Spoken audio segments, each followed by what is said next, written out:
Thank you very much, Palma and Dr. VEITH, for this inaugural session and kind invitation. Global Vascular Companionship aims to realize the dream that one day all nations with a population of greater than 100,000 and all hospitals that look after a catchment of more than 5 million would have the services of a contemporary vascular and endovascular surgeon. It's a step towards achieving global vascular health equity. I'd argue that currently many low and middle-income countries depend on a lot of luck and serendipity to get their first vascular surgeon. I'd like to share a couple of examples with you, which I think you'll find familiar. The first approach they take is the friend of a friend of a friend approach. Barbados, population of 300,000, diabetic foot disease is rife. In 2017, the government of Barbados, with great foresight, offers a scholarship to a promising young general surgeon to go overseas, train, and come back as their first vascular surgeon. And as the story goes, now began the series of phone calls from island to island, eventually to Perth, and then to us in Melbourne. We didn't know what we were getting ourselves into, but we said yes, and it was one of the best decisions that we ever made. Dr. Nina Yap was the backbone of our unit during COVID. She trained with us for 2 years, and she returned back to Barbados in February of this year to start the first vascular surgery service there. Since heading back, of course, all the usual struggles with setting up a unit and a slow build-up of cases, but by all accounts, she's doing all right. The second approach that they take is the luck and serendipity approach. Fiji, population of 900,000, 30% of the adult population have diabetes, according to their Department of Health. In 2019, the main hospital in Suva, Fiji, puts a call out to General Surgeons Australia, a body of general surgeons, to ask for general surgical cover. Long story short, I had the pleasure to go there. And when I went there, I was astonished to see that this beautiful country doesn't have a vascular surgeon.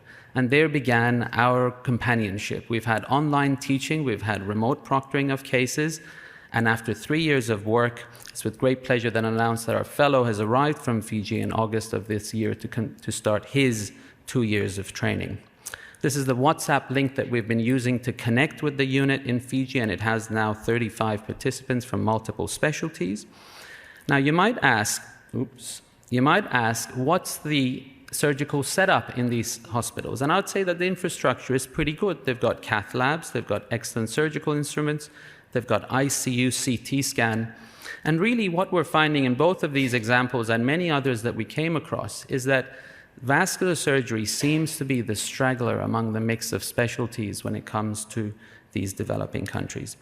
So can we do better than serendipity and luck to help these underserved areas? And that's where Global Vascular Companionship comes in. It's a program that introduces developing vascular units with developed vascular units, and it adds that extra important ingredient, which is credibility to this connection.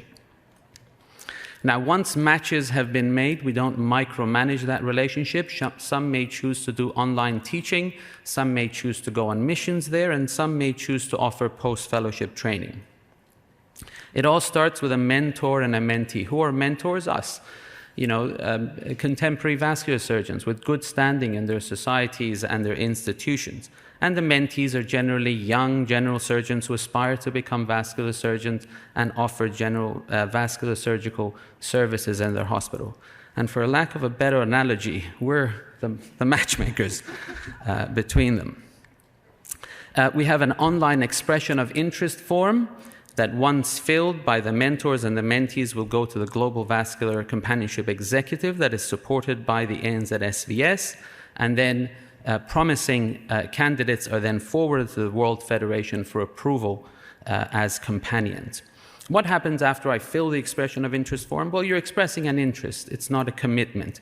You get entry into the Global Vascular Database. We know that many of you here and many of us around the world already have existing companionships with units.